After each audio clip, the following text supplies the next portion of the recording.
तर नमस्कार भावांनो, के-व्ह्यूमध्ये तुमच्या सगळ्यांचं मनापासून स्वागत आहे. तर थंबनेलवरून समजलंच असेल, आज आपण कशाबद्दल बोलणार आहोत. 4 दिवसापूर्वी छावा मूव्हीचा टीझर YouTubeवरती आला आणि काही वेळातच त्याला मिलियन्समध्ये व्ह्यूज आले आणि तो YouTubeवरती ट्रेंडिंगला सुद्धा होता. तुम्ही टीझर पाहिला असेल, तर त्या टीझरवरून तुम्हाला त्या मूव्हीच्या बजेटचा अंदाज आला असेल, की किती हेवी बजेट वापरून ही मूव्ही बनवली आहे.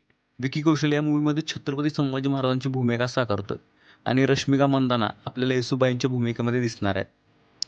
आता विकी कौशलबद्दल बोलायचं झाल्यास टीझरमधलं त्याचं फर्स्ट इम्प्रेशन बघितल्यानंतर मला 2 मिनिटं हे प्रोसेस करण्यामध्ये गेली, की हा तोच विकी कौशल आहे, ज्याने काही दिवसापूर्वी तोबा तोबा करून सगळ्यांना खुळं केलं. आता आपल्या रश्मिका दीदींबद्दल बोलायचं झाल्यास दीदींचं ॲनिमलमधलं काम पाहता थोडं टेन्शन आहे, पण त्यांनी सुद्धा त्यांचं बेस्ट दिलं असेल, अशी आशा, आकांक्षा आणि प्रार्थना करू.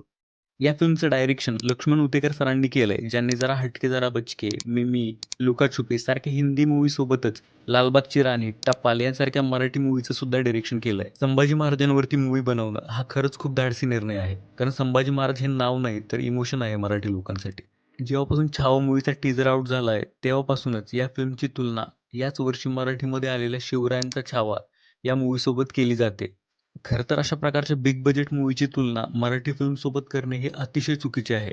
कारण एक ॲव्हरेज हिंदी मूव्ही 20 ते 30 करोडच्या बजेटमध्ये बनते. त्याच तुलनेत एक मराठी मूव्ही 3 ते 4 करोडच्या बजेटमध्ये बनवून तयार होते.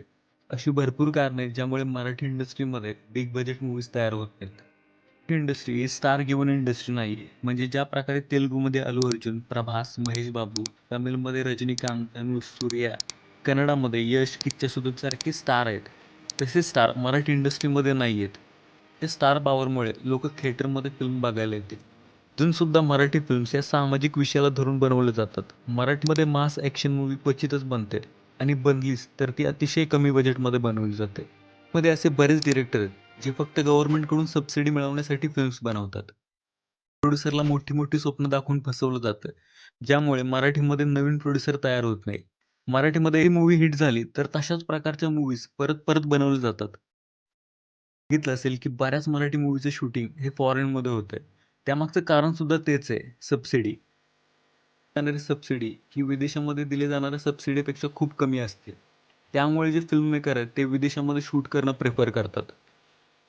एकंदरीत परिणाम मराठी इंडस्ट्रीवरती होतोय. दरवर्षी मराठीमध्ये 150 ते 200 मूव्हीज तयार होतात आणि त्यातल्या अगदीच 9 ते 10 मूव्हीज रिलीज होतात. ती कमी नाहीये. फक्त त्या कंटेंटला चांगल्या बजेटची आणि सपोर्टची गरज आहे. एका व्हिडिओमध्ये तोपर्यंत धन्यवाद.